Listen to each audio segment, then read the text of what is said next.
네, 오늘 갈라디아서 2장의 말씀, 우리 불편과 양심 사이에서라는 제목 가지고 함께 하나님 말씀 나누도록 하겠습니다. 어릴 때부터 농구를 좋아하고 즐겨 했습니다. 다만 농구를 많이 하면 키가 커진다는 말이 이제 저한테는 특별하게 해당이 안 된 것 같아요. 저도 그 사실을 믿고 엄청 열심히 했는데 이게 선천적인 게 굉장히 중요하더라고요. 이제 학교 다닐 때는 동아리 활동도 하고 이제 성인이 되어서는 이제 친구들이나 이제 동호회 사람들과 함께 이제 종종 농구를 즐겨 했는데요. 한 8년 전쯤에 그날도 이제 가끔 나가는 동호회 모임에서 이제 농구를 한 적이 있습니다. 그런데 이제 그날따라 유난히 슛도 던지는 족족 다 들어가고 패스도 원하는 대로 다 가고 아무튼 뭐 제가 원하는 모든 플레이가 이제 원활하게 이루어지면서 팀도 계속 이기다 보니까 이제 그러다 보니까 우리 형제들은 잘 알 거예요. 그런 날 조심해야 되는데 그런 날 더 막 사람이 오버하게 돼요. 그러다가 이제 결국 그게 화근이 되었습니다. 이제 수비를 하려고 방향 전환을 하는데 왼쪽 뒤꿈치에 쿵 하는 충격이 있더라고요. 처음엔 저는 누가 저를 발로 깐 줄 알았어요. 그래서 누구야 하고 이렇게 뒤를 봤는데 아무도 없더라고요. 그러고 나서 이제 다음 날 이제 정밀 검사를 받아 보니까 이제 왼쪽 뒤꿈치 아킬레스건이 이제 파열된 거예요. 찢어진 겁니다. 근육이 찢어진 거예요. 이제 3일 뒤에 청년부 여름 수련회가 있었던 터라 일단 제가 반깁스를 하고 수련회 혹시 다녀와서 수술해도 됩니까? 이제 저희 그 집사님이셨거든요, 교회. 제가 사역하던 교회 집사님이셨는데 집사님 좀 수련회 다녀와서 수술해도 될까요? 했더니 집사님이 그렇게 하시라고. 그래서 이제 수술을 했는데요. 이제 수술 마치고 일주일 뒤에 퇴원을 했는데 퇴원한 지 3일 만에 새벽에 화장실 가다 또 넘어져서 이제 같은 자리가 또 끊어진 거예요. 그러니까 2번 수술을 한 거예요. 재수술을 했어요. 재수술을 마치고 이제 병실에서 이렇게 이제 병실로 이동하는 저에게 집사님이 제 손을 꼭 붙잡으시더니 목사님, 이번에 한 번만 더 끊어지면 그때는 못 붙여요. 그때는 목사님 허벅지나 엉덩이에 있는 그 근육을 떼와서 이어 붙여야 되는 굉장히 어려운 수술이 되니까 목사님 절대 또 조심하셔야 됩니다. 저한테 신신당부를 하셨습니다. 이제 태어나서 처음으로 깁스를 하고 이제 목발을 짚어야 되는 상황에서 이제 사람이 다치면 이제 몸과 마음이 굉장히 위축된다는 사실을 제가 그때 처음 알았어요. 이게 다쳐서 몸이 불편하니까 계속 누군가한테 도움을 받아야 될 수밖에 없고요. 그 도움의 대상이 이제 가족이 되겠죠. 가족이 도와줘야 되는 거예요. 주변에 도움받을 일이 많아지다 보니까 이제 괜히 죄인 아닌 이 죄인 된 기분이 점점 이렇게 생겨가더라고요. 뭐 말 한마디 할 때도 미안하고 계속 그렇게 몸과 마음이 위축되었던 것 같습니다. 그런데 한 번은 이제 청년 신방이 있어서 저녁에 이제 늦게 퇴근을 하고 집에 왔는데 당시 제가 살던 아파트 공동 현관 입구를 들어가려면 한 이게 4-5개 여기 앞에 우리 강단 올라오는 계단처럼 한 4-5개 계단을 올라와야 했어요. 그래서 이제 별 생각 없이 이제 제가 그때 이제 목발을 짚고 있었는데 별 생각 없이 이렇게 목발을 짚고 올라오다가 2번째 계단에서 갑자기 우당탕탕 하면서 제가 그대로 넘어져서 그냥 완전히 뒤로 대자로 뻗은 겁니다. 당시에 제가 이제 백팩을 메고 있었기에 망정이지 그거 안 메고 있었으면 아마 크게 다쳤을 것 같아요. 그렇게 한참을 바닥에 누워서 막 이제 한탄을 하는 거죠. 내가 어쩌다 이 계단 이 4개도 못 올라가고 여기에 누워있는 신세가 되었나 막 신세 한탄을 하는데 아마 지나가는 사람이 저를 봤으면 아마 술 취해서 길거리에서 자고 있는 사람으로 오해받기 딱 좋은 상황이었습니다. 그런데 그렇게 뒤로 나자빠지면서 저도 모르게 욕이, 그것도 아주 걸쭉한 욕이 저도 모르게 팍 튀어나온 거예요. 이제 그때가 이제 저도 이제 이미 목사 안수 받은 상황이었고요. 내가 그래도 이쪽 세계에 진입하고 나서 욕을 끊었다라고 생각을 했는데 이게 저도 그 상황이 되니까 내가 생각하지 못했던 이 걸쭉한 욕이 막 나오는데 나도 이럴 수 있구나 하는 생각이 이렇게 들더라고요. 자, 한참을 그렇게 길바닥에 누워있다가 집에 와서 그동안 내가 이렇게 몸이 아픈 좀 성도들 또 특별히 몸과 뭐 여러 가지 상황 때문에 아파하는 이 청년들에게 했던 그 위로가 이 속된 말로 얼마나 이렇게 영혼 없이 했던 입에 발린 말이었는가 제가 굉장히 자책을 많이 했습니다. 내가 이렇게 아파보고 몸이 불편해 보니까 내가 정말 그거에 공감하지도 못하면서 공감하는 척 했던 그 말들이 굉장히 많이 떠오르더라고요. 게다가 당시에 제가 설교 때마다 예수를 믿는 신앙인이라면 스스로 좀 불편하게 살아야 될 줄 알아야 된다고 예배 때마다 막 청년들에게 엄청 강조했었는데 내가 지금 내 의지와 관계없이 불편하게 그리고 힘들게 살아보니 내가 그동안 불편하게 살자라고 했던 말들이 얼마나 허황되고 공허한 말이었는지 제가 그 시절에 정말 뼈저리게 느꼈습니다. 제가 그 뒤로는 불편하게 살자라는 말 안 해요.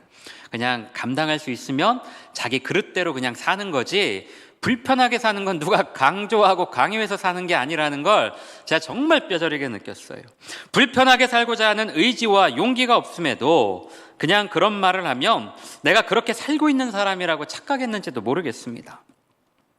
많은 사람들이 성경을 정의하면서 나름 자기의 어떤 그 언어로 성경을 정의하면서 하나님과 함께하며 뭔가 대단한 가시적 성과를 이룩한 승리자들의 그런 기록으로 성경을 보는 경우가 있는데, 여러분, 저는 그렇지 않은 것 같아요. 성경은 이 풍요와 번영의 우상이 지배하는 세상 한복판에서 여호와 유일신을 포기하고 예수 그리스도를 부인하면 너도 이렇게 살 수 있어, 너희도 나처럼 살 수 있어라는 그 유혹이 난무하던 시대 속에서 그 유혹을 끝까지 이긴 사람들, 또 그 유혹을 아쉽게 이기지 못한 사람들, 그리고 그 유혹을 끝까지 이겨보라고 견뎌보라고 권면하는 사람들, 그런 사람들의 이야기를 기록하고 있습니다. 쉽게 말해 불편하게 사는 것을 감수하고서라도 여호와 신앙과 그리스도 신앙을 포기하지 않았던 사람들과 그 신앙을 포기하지 말고 견디라고 권면하고 도전했던 사람들의 이야기가 바로 우리가 읽는 이 성경이라는 겁니다.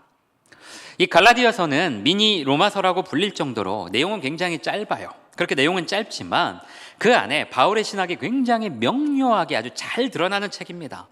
갈라디아는 이 대전, 세종, 금산 이런 특정한 지역 이름이 아니라 우리나라로 따지면 충청 지역, 중부 지역 이런 광범위한 지역을 통칭하는 것으로 알려져 있는데, 여러 가지 의견이 있지만 이 바울이 1차 선교 여행 당시 방문했던 소아시아, 이 지금의 이 튀르키예 남부 지역을 지칭한다는 것이 가장 이 지배적인 주장입니다. 실제로 이 내용이 사도행전 13장과 14장에 나오는데, 바울이 이 지역을 돌면서 굉장히 많은 이 회심자들을 발굴해냅니다. 바울이 전한 복음으로 인해 많은 회심자들이 생겨나요.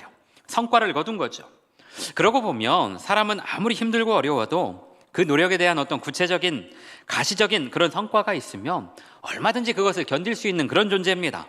바울에게도 수많은 어려움과 고비가 있었지만 그가 전해주는 복음의 소식을 듣고 수많은 사람들이 예수를 영접하면서 갈라디아 교회는 많은 이 바울에게 있어서 목회적 성과가 있었던 지역입니다. 그랬기 때문에 바울에게 있어서 이 갈라디아 지역이 매우 특별할 수밖에 없었겠죠. 그런데 바울이 갈라디아 지역을 떠나고 굉장히 슬픈 소식이 들려와요. 예루살렘 교회에서 파송된 사람들이 바울이 세운 갈라디아 지역의 교회를 순회하면서 일종의 도장 깨기를 하고 다니는 겁니다. 그들이 세운 논리는 매우 단순했어요. 이방인들이 예수를 믿고 복음을 받아들인 건 잘한 일인데 그것으로 구원을 다 완성했다라면 생각하면 큰 오산이다. 니들도 완전한 구원을 이루려면 우리처럼 율법을 지켜야 되고 남자들은 특히 할례를 받아야 된다고. 그런데 이들이 그렇게 주장하는 이유가 있었습니다. 예수님이 승천하시고 오순절 성령 강림 사건이 일어난 이후에 예루살렘 교회가 점점 이 성도의 숫자가 늘어났어요. 한마디로 예수 믿고 회심하는 사람들이 점점 늘어난 겁니다. 그 회심하는 신자들 중 상당수가 유대인이었는데 사도행전 6장 7절에 이렇게 기록합니다. 제가 한번 읽어볼게요. 하나님의 말씀이 점점 왕성하여 예루살렘에 있는 제자의 수가 더 심히 많아지고 허다한 제사장의 무리도 이 도에 복종하니라. 여러분, 유대인은 굉장히 독특한 자기들만의 민족성을 가지고 있는데 그 중에서도 가장 끝판왕격인 제사장, 그것도 수많은 제사장들이 회심을 하고 예수를 믿었다고 지금 기록이 나와 있어요. 여러분, 이게 별거 아닌 것 같지만 지금 우리 시대 언어로 바꾸면 평생을 저 계룡산이나 여기 만인산이나 이런 데서 천막 짓고 무속에 심취하던 사람이 하루아침에 예수를 믿겠다고 작정한 거나 똑같은 거예요.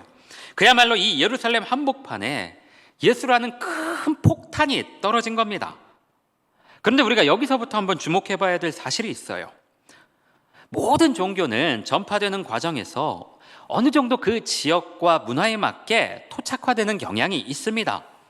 인도와 중국을 거쳐 우리나라로 전파된 불교가 그 들어오는 과정에서 우리나라 어떤 상황에 맞게 토착화되었고요. 비슷한 경로를 통해 우리나라에 전파된 기독교도 어느 정도 우리나라 상황에 맞게 토착화의 과정을 거친 부분들이 있어요. 여러분 생각해 보면 우리나라는 유독 기도를 강조해요. 그렇죠? 기도를 많이 강조하는 문화가 있어요. 그리고 또 성도들도 그 부분을 크게 거부감 없이 받아들입니다. 기도가 중요해서 그런 부분들이 있어요. 중요해서 그런 게 있어요. 그렇지만 우리 민족 자체가 과거로부터 조상신이나 천지신명에게 기도하는 문화가 있었던 것도 저는 한몫한다고 봐요. 기도하는 대상이 조상신이나 천지신명에서 하나님과 예수 그리스도로 바뀌면서 신앙생활의 방식이 조금 바뀌기는 했지만 그 밑을 파고 들어가다 보면 결국 이 초월적 존재에 대한 어떤 그 종교심이 우리 민족 그 안에 기본적으로 깔려 있다고 봐야 되는 겁니다. 마찬가지로 오늘 본문 속 회심한 유대인들도 같은 상황이었어요. 이들이 예수를 믿고 회심을 했다고는 하지만 그럼에도 그들이 가진 신앙의 베이스는 어디까지나 유대인 특유의 그 민족주의 성향이 강할 수밖에 없었고 결국 자신들에게 아주 익숙한 방식으로 신앙생활을 할 수밖에 없었습니다. 물론 이게 나쁜 건 아니었어요. 여러분이나 저나 같은 하나님을 믿고 같은 예수 그리스도를 주로 고백하지만 그 고백의 방식이나 하는 어떤 신앙생활의 패턴이 각자 조금씩은 달라요. 어떤 집안의 영향, 지역의 영향, 아니면 그 자기가 자라온 어떤 교회의 영향에 따라서 조금씩 다 다릅니다. 그런데 이 유대 출신 그리스도인들은 이방인 출신 그리스도인들에게 자신들과 똑같은 방식으로 신앙생활할 것을 강요하면서 자신들처럼 율법을 지키고 할례를 받는 것이 구원의 완성이라고 가스라이팅을 한 겁니다. 결국 아직 이 신앙의 기본기가 탄탄하지 않았던 갈라디아 지역 교회 성도들이 이 말에 그냥 홀랑 넘어가 버렸고 그렇게 바울이 세운 교회들은 하나씩 둘씩 그들에 의해 무너져가며 지금 굉장히 혼란스러운 상황을 맞이하게 된 거예요. 이 상황을 타개하고자 바울이 쓴 책이 오늘 갈라디아서이고 자신이 정말 애쓰고 고생하며 키운 이 제자들, 성도들이 넘어졌다라는 사실에 바울이 굉장히 안타까워하면서 또 때로는 분노하면서 그 불편한 감정을 여과 없이 지금 드러내고 있는 경우가 이 갈라디아서 곳곳에 드러나고 있는 겁니다. 여러분, 바울을 공격하기 위해 예루살렘에서 파견된, 제가 쉽게 말해서 그냥 킬러팀이라고 할게요. 이 킬러팀은 굉장히 조직적이고 지속적으로 그의 사역을 방해하였는데 1차적으로는 방금 말한 것처럼 바울이 말하는 예수 그리스도를 믿는 믿음으로 구원받았다라는 것은 불완전한 것이고 계속 강조하지만 자기들처럼 율법을 지켜야 되고 할례를 받아야 되는 그런 할례를 행해야 된다는 것이 구원의 완성이라며 갈라디아 교회를 흔들었습니다. 바울이 1차적으로 이 갈라디아서를 통해 그것이 얼마나 헛된 주장임을 변론하면서 구원의 조건은 우리의 행위가 아니라 그리스도를 믿는 완전한 믿음이다, 주님의 은혜이다, 이걸 강조하는 거예요. 그런데 그들이 바울을 공격하는 것은 그것뿐만이 아니었습니다. 우리가 흔히 이 정치나 사회 용어에서 쓰는 말 중에 메시지를 공격할 수 없으면 메신저를 공격하라는 말을 합니다. 이게 무슨 말이냐면 쉽게 말해서 메시지에 대해서 뭔가 크게 반박할 거리를 찾지 못할 때에는 그 메시지를 말하는 메신저를 공격하면 된다는 거예요. 야, 저 사람 전과자래. 저 사람 어느 지역 출신이래. 저 사람 대학도 못 나온 고졸이래. 검정고시 출신이래. 이렇게 어떤 그 메시지의 진실 여부와 전혀 상관없는 인신공격을 하면서 메시지의 신빙성을 떨어뜨리려고 하는 거예요. 이 예루살렘의 킬러팀이 바울을 흔드는 전략이 이런 거였습니다. 그래서 그들은 야, 바울 너는 예수님 본 적도 없고 직접 사역을 같이 한 경험도 없는 애가 무슨 사도라고 하냐. 그러면서 너는 가짜 사도야. 바울의 사도적 어떤 정통성을 흔들어요. 갈라디아서에는 나오진 않지만 뒤에 다른 서신에 보면 바울의 외모 공격도 있고요. 그가 약속을 안 지켰다는 어떤 악의적 가짜뉴스까지 생성하며 바울의 메시지가 아니라 그 메신저였던 바울 자체를 공격하는 일들이 비일비재하게 나옵니다. 그러다 보니 바울이 그것을 반박하고 변호하는 과정에서 어쩔 수 없이 자신의 어떤 그 개인적 감정이나 개인사를 굉장히 많이 드러내는데 그 우리가 읽는 갈라디아서 안에 그런 내용들이 굉장히 많이 나옵니다. 그리고 이 킬러팀이 바울 사역 내내 바울을 괴롭혔고 바울은 그렇게 사역의 근거지를 이들에게 계속 빼앗기면서 서쪽으로 계속 이동할 수밖에 없었던 거예요. 여러분, 그런데 오늘 이 예루살렘 킬러팀을 중심에 놓고 우리가 한번 생각해 봤으면 좋겠어요. 저는 이들의 신앙의 어떤 순수성을 의심하지 않습니다.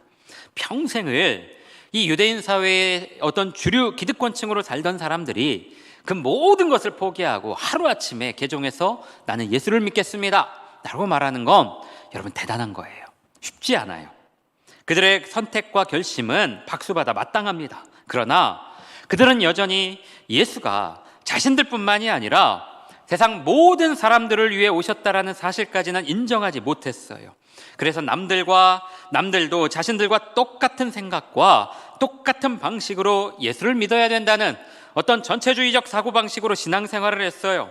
자신들은 조상적부터 내려오는 신앙의 전통 안에서 그 축적되어 온 방식으로 살았기 때문에 모든 것이 당연하고 모든 것이 익숙하고 모든 것이 다 그러려니 했지만 상대방에게는 그것이 굉장히 어렵고 불편하다라는 것을 전혀 고려하지 않고 오로지 나처럼 우리처럼 그렇게 해야만 된다는 강압적이고 폭력적인 인식이 가득했습니다. 그리고 그것을 어떤 신앙적 순수함과 고결함으로 위장했어요. 과장했어요. 그러나 앞서 이야기한 대로 여러분, 이 사람들은 예수의 어떤 그 복음의 메시지를 온전하게 이해하지 못했습니다. 당시 사람들의 인식 속에 수많은 토착신들과 그리스 로마 신들이 존재했음에도 불구하고 예수 그리스도가 이 신들과 근본적으로 달랐던 것은 다른 것이 아니라 불편함의 대상이 누구였냐, 그 차이에 있는 거예요. 여러분, 그리스 로마 신들은 신을 위해 인간은 얼마든지 희생당해도 불편함을 감내해야 되는 그런 존재였어요. 이것은 여러분 구약의 신들도 똑같습니다. 신을 위해 인간이 고생해야 되고 신을 위해 인간이 자기 재산은 물론이고 자기 목숨과 심지어 자기 자녀의 목숨까지도 바쳐야 했어요. 신의 안락함과 만족을 위해 인간은 당연히 불편함을 감내해야만 되는 그런 존재였어요. 하지만 기독교는 사람을 위해, 신이 사람을 위해 불편함을 감당해야 되었다고 말하고 있고요. 그것을 사랑이라고 말합니다. 그것을 사랑이라고 말하고 있어요. 인간의 죄를 위해 하나님이 자신의 하나뿐인 아들을 보내셨고 그 아들은 모든 조롱과 핍박 속에 십자가에서 그 모든 죄를 담당해야 했습니다. 인간의 편함을 위해, 인간의 유익을 위해 유일하신 하나님과 그 아들 예수 그리스도가 불편함을 친히 감당하신 것, 이게 기독교였고요. 이것이 교회가 세상에 존재하는 이유였습니다.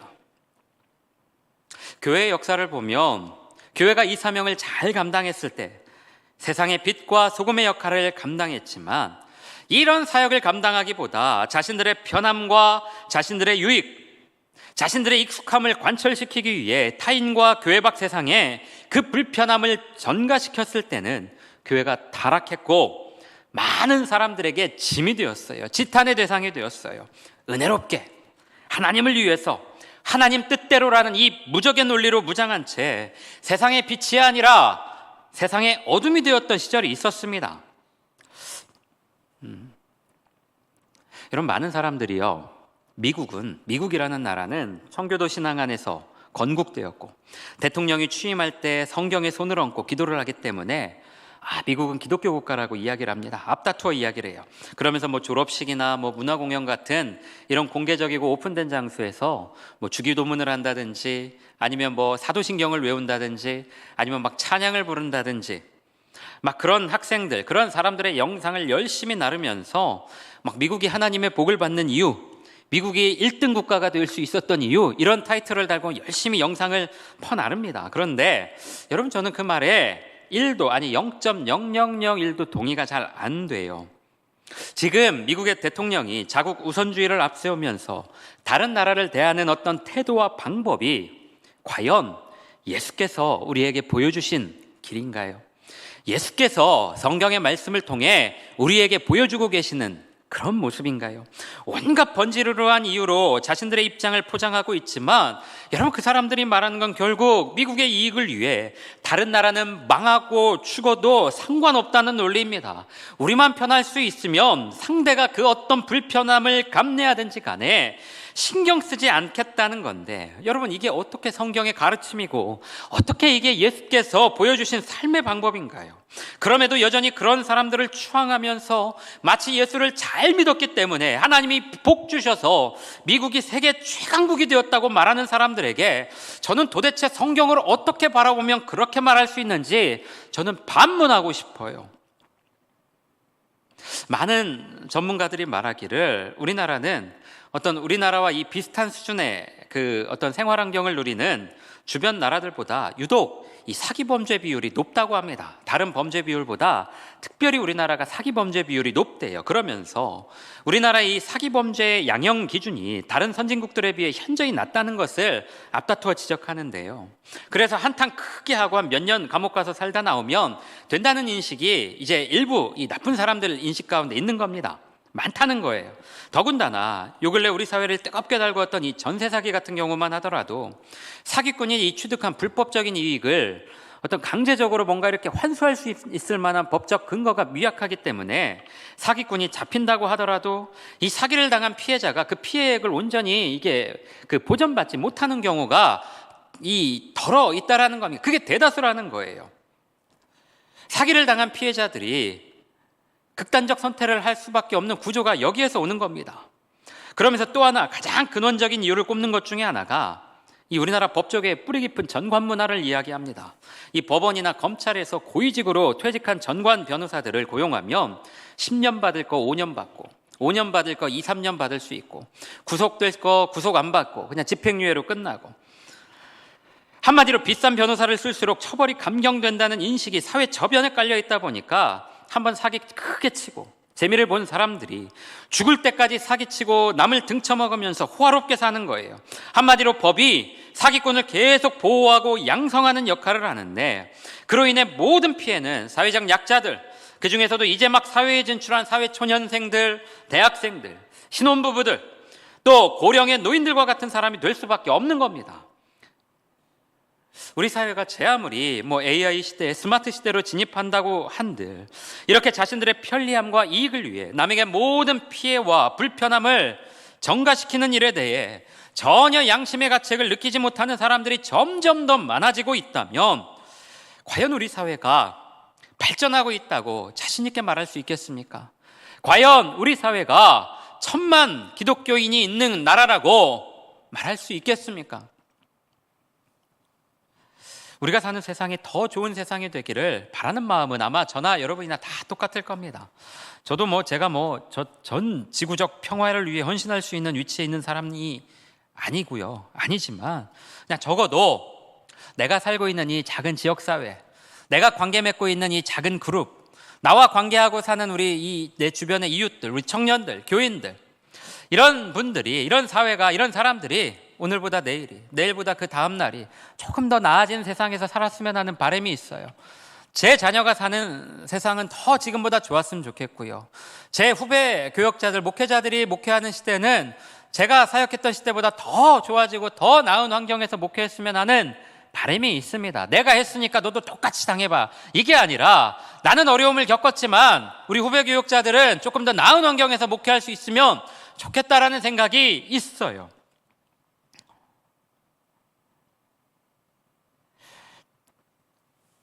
제가 사역하는 교회, 제가 일하고 있는 교회, 또 대한민국의 교회가 지금보다 조금 더 불편함을 감내하려고 하고 그런 그리스도인들이 점점 더 많아지는 교회가 되었으면 좋겠다. 그런 기독교인들이 더 많아지면 좋겠다. 나도 그런 기독교인이 되면 좋겠다라는 기대와 바람이 있는 겁니다. 그 바람과 기대가 저의 작은 기도 제목이기도 해요. 그런데 단순히 교회가 많아지고 신자의 숫자가 많아지고 또 신자의 숫자가 적어지는 것으로, 신자의 숫자가 많아지고 적어지는 것으로 교회의 흥망성쇠를 판단하고 싶지는 않습니다. 많은 성도들이 교회 숫자와 신자의 숫자가 엄청나게 늘어났던 과거 시절을 추억하면서 그때의 교회는 옳았고 그때보다 교회의 숫자, 신자의 숫자가 줄어들고 있는 지금의 시대, 지금의 교회, 지금의 성도들은 잘못되었다라는 논리를 말하는 경우가 종종 있는데 여러분 절대 그렇지 않아요. 교회와 신자의 숫자가 제 아무리 많아진다고 한들 그 숫자 안에 오직 오늘 유대 본문 속 유대 출신 그리스도인들처럼 자기가 익숙한 것만을 옳다고 말하고 자기가 익숙한 것을 상대방에게 강요하고 자신의 편리함을 위해 다른 사람에게 불편함을 전가시키는 사람들만 가득하다고 한다면 그냥 그건 숫자가 많고 그들이 다수가 되었다라는 것뿐이지 그게 진리가 되었다라는 건 절대 아닌 거예요. 예수님이 말씀하시는 좋은 교회, 좋은 세상이란 적어도 예수께서 보여주신 그 길을 따라 자기 익숙함을 상대에게 강요하지 않고 자기의 불편함을 다른 이에게 전가시키지 않는 사람들이 많아지는 거예요.